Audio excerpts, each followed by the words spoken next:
Kita bisa menggunakan alert di JavaScript ya, di React Native ini. Kalau misalnya saya klik, ya dia akan mengeluarkan alertnya. Tulisannya hanya gampang saja, tulisannya dimasukkan alert, kemudian dimasukkan di dalamnya isi pesan yang akan kita sampaikan. Nah, React Native sendiri sudah punya komponen yang bisa kita gunakan dan dia bisa di-custom sesuai dengan yang kita inginkan. Komponen yang kita masukkan adalah alert ya, kita import terlebih dahulu, alert ya. Kemudian di bagian cons ini saya akan masukkan sebuah fungsi, misalnya kita berikan cons, kemudian kita berikan nama alert 1 misalnya, ya. Kemudian kita bentuk dia menjadi sebuah fungsi.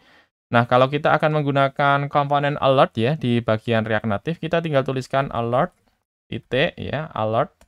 Nah, di sana kita bisa masukkan parameter-parameter yang bisa kita gunakan. Yang pertama kita masukkan di bagian parameter yang pertama adalah judulnya. Misalnya kita masukkan ini judul alert ya. Kemudian koma diikuti dengan isinya ya. Di sini dimasukkan misalnya ini adalah isi alert misalnya. Kemudian diikuti dengan tanda objek ya. Di sana kita masukkan tombol-tombol yang akan kita gunakan. Misalnya yang pertama yang akan kita gunakan adalah teks ya.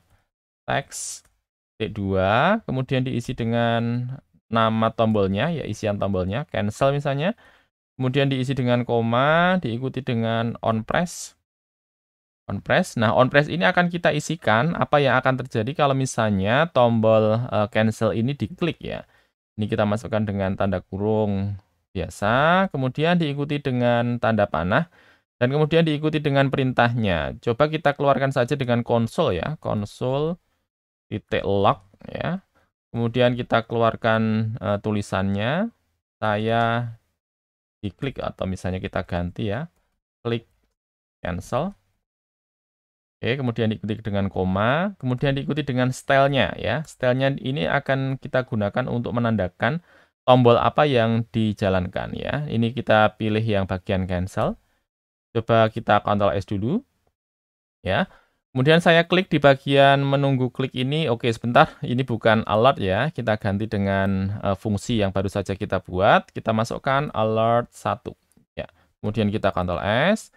Saya coba klik di bagian tombol menunggu klik ini. Nah, dia menampilkan untuk alertnya di bagian atas ini adalah judulnya, ini judul alert. Kemudian di bagian bawah ini adalah isinya. Ini adalah isi alert ya. Kalau misalnya saya klik di bagian cancel, maka dia tidak akan lagi menampilkan untuk alertnya dan dia akan menampilkan di bagian konsolnya tulisannya klik cancel. Coba saya klik dulu di bagian cancel.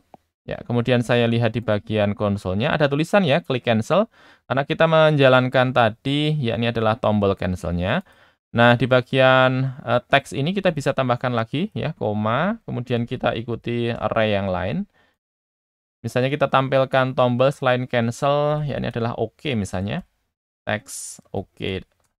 Oke, baik ya. Seperti ini misalnya. Kemudian kita ikuti koma, on press, titik 2, tanda kurung, diikuti dengan console.log ya. Kita masukkan dengan console.log saja. Kemudian kita masukkan konsolnya tombol OK dijalankan ya. Seperti ini saja, kemudian kita Ctrl S. Baik, kemudian saya klik lagi di bagian menunggu klik. Nah, sekarang dia menampilkan dua buah tombol di bagian bawah, ada cancel dan juga OK. Baik, saya klik di bagian tulisan OK ya. Dia akan menampilkan konsolnya, coba kita lihat. Nah, dia menampilkan di bagian konsolnya tulisan tombol OK dijalankan.